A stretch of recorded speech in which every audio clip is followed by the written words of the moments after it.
నమస్కారం NSTV news కి స్వాగతం. నా పేరు సంధ్య. ముందుగా ముఖ్యాంశాలు. కాంగ్రెస్ సర్కార్ గ్రామ సభల్లో అర్హుల లిస్టు ప్రకటించి చేతులు దులుపుకుంటుందని, లబ్ధిదారులను ప్రకటించకపోవడం ఏంటని బీజేపీ బైన్సా మండల అధ్యక్షురాలు సిరం సుష్మారెడ్డి అన్నారు. శుక్రవారం దేగాం గ్రామంలో నిర్వహించిన గ్రామ సభలో పాల్గొని ఆమె మాట్లాడారు. ఇందిరమ్మ ఇండ్ల పథకం కింద 500కు పైగా అర్హులను గుర్తించారే తప్ప ఇండ్లు ఎవరికి మంజూరు చేయలేదని అన్నారు. గతంలో ప్రజాపాలన పేరిట కాలం వెల్లదీశారని, ఎలక్షన్ స్టంట్ కోసమే కాంగ్రెస్ డ్రామా ఆడుతోందన్నారు.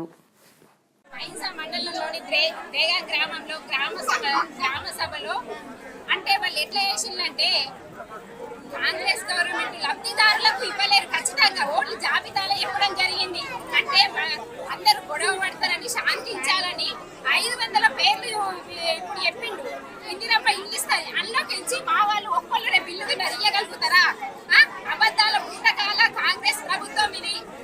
ఎలక్షన్ ఉన్నాయని ఇంతవరకు పెన్షన్ పెంచలేడు. భర్తలేని పోయి 2-3 సంవత్సరాలు అయినా వితంతు పెన్షన్ వస్తలేదు, ఒక్క కొత్త పెన్షన్ కూడా పెడతలేదు. కాంగ్రెస్ ప్రభుత్వం అభివృద్ధికి మేము ఎప్పుడు కూడా బీజేపీ వాళ్ళము సపోర్ట్ చేస్తాము. కాకపోతే ప్రజలతోటి చెలగాటం చేయొద్దు. అమాయకులైన ప్రజలకు జిరాక్సులతోటి 100,000 ఖర్చు పెట్టించి ఆ సర్వేలు, ఈ జిరాక్సులు ఆ జిరాక్సులు అని తిప్పిస్తున్నారు. తిప్పించి ఉన్న పైసా ఊసగొడుతున్నారు. ఒక్క పథకం కూడా లబ్ధిదారులకు చెందుతలేదు. దీన్ని మేము పూర్తిగా ఖండిస్తున్నాము.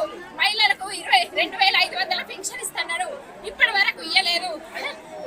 కరెంటు బిల్లు కొందరికి వచ్చింది 0, కొందరికి రాలేదు, అది కూడా అట్లా అయిపోయింది. సిలిండర్ పైసలు కూడా అందరికి పడతలేవు. రుణమాఫీ కూడా 2 లక్షల వరకు చేస్తా అని పేర్లు తప్పున్న వాళ్ళ 2 లక్షలకు కూడా మాఫీ కాలేదు. అందుకోసమే ప్రజలు ఆందోళన చెందుతున్నారు. ఏ లిస్ట్ వచ్చినా కొంతమందికే జరుగుతున్నది. కాంగ్రెస్ ప్రభుత్వంలో లబ్ధిదారులకు న్యాయం జరుగుతలేదు. దీన్ని పూర్తిగా ఖండిస్తున్నాము.